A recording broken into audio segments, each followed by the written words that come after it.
Biografi Ibnu Khaldun.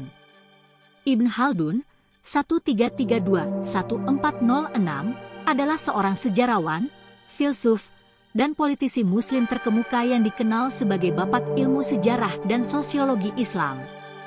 Lahir di Tunis, ia tumbuh dan belajar di Andalusia sebelum kembali ke Tunisia untuk memulai karirnya sebagai pelayan negara. Ia menghabiskan sebagian besar hidupnya bekerja di berbagai posisi di Kekaisaran Maghreb dan Mesir, termasuk sebagai penasihat raja, hakim, dan kepala negara. Selain itu, ia juga menulis sejumlah buku yang sangat berpengaruh di bidang sejarah, sosiologi, ekonomi, dan politik. Karya paling terkenal Ibnu Khaldun adalah Al-Muqaddimah, yang diterjemahkan ke dalam bahasa Inggris sebagai Introduction to History. Buku ini membahas sejarah dan sebab-sebab perubahan dalam masyarakat, termasuk teori bahwa masyarakat melewati siklus kebangkitan dan kemunduran. Pemikirannya mengenai sosiologi sangat dihargai oleh para sarjana modern, dan ia sering disebut sebagai bapak sosiologi modern. Ibnu Khaldun dikenal sebagai seorang pemikir yang inovatif dan terbuka terhadap ide-ide baru. Ia menolak untuk menerima pandangan tradisional secara membabi buta, dan selalu mencari kebenaran melalui pengamatan empiris dan analisis rasional. Ia meninggal pada tahun 1406 di Kairo, Mesir, dan dianggap sebagai salah satu cendekiawan paling terkemuka dalam sejarah Islam. Karya-karyanya masih sangat relevan dan berpengaruh pada banyak bidang ilmu sosial, sejarah, dan politik hingga saat ini. Ibnu Khaldun dilahirkan pada tahun 1332 di Tunis, ibu kota dinasti Hafsid, sebuah negara yang saat itu berada di bawah kekuasaan Kekaisaran Maghreb. Ayahnya, ABD Allah Ibnu Muhammad, adalah seorang pejabat di Istana Raja, dan keluarga Ibnu Khaldun adalah keluarga yang terhormat dan terkenal. Ketika Ibnu Khaldun berusia 4 tahun, keluarganya pindah ke Andalusia, sekarang Spanyol, karena invasi Kekaisaran Maghreb oleh Kekaisaran Mongol. Di sana, ia belajar di bawah bimbingan para guru terkemuka pada masanya, termasuk Ibn Arabi dan Ibn Rushd Averroes. Ketika Ibnu Khaldun berusia 20 tahun, ia kembali ke Tunis dan memulai karirnya sebagai pelayan negara.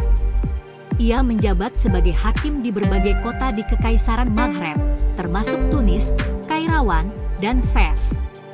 Ia juga menjadi penasihat Raja Hafsid, Abu Inan Faris, dan membantu mengorganisir pasukan untuk melawan serangan dari luar. Pada tahun 1375, Ibnu Khaldun ditangkap oleh suku Berber di Maghreb dan diasingkan ke Fes.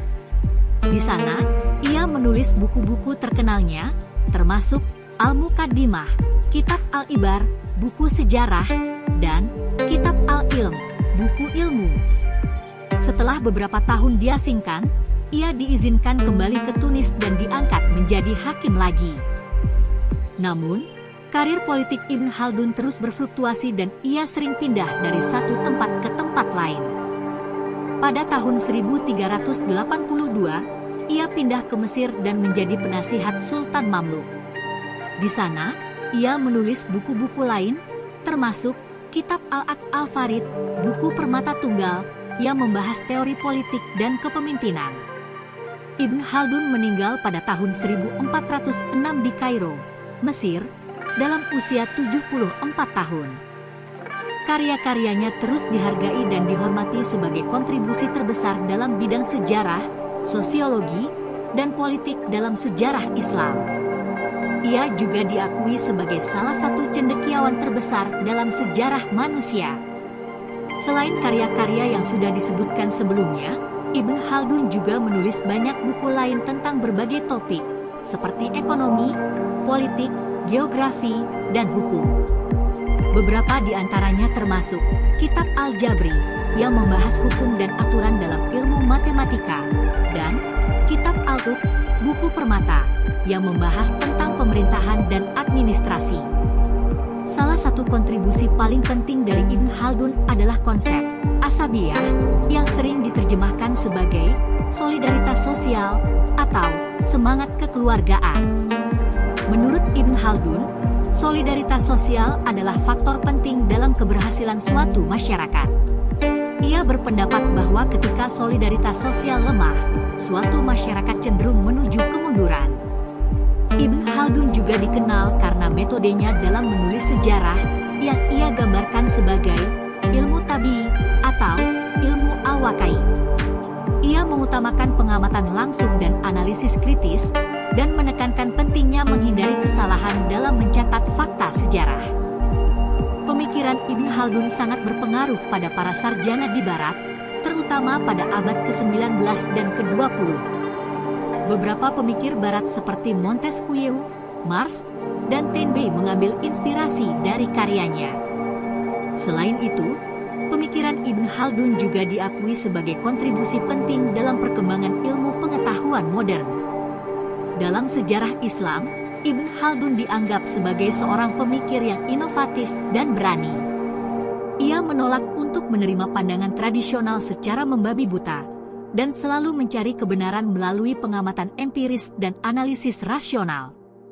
Ia juga menekankan pentingnya menjaga integritas moral dalam kehidupan, dan menolak untuk terlibat dalam korupsi atau kejahatan lainnya.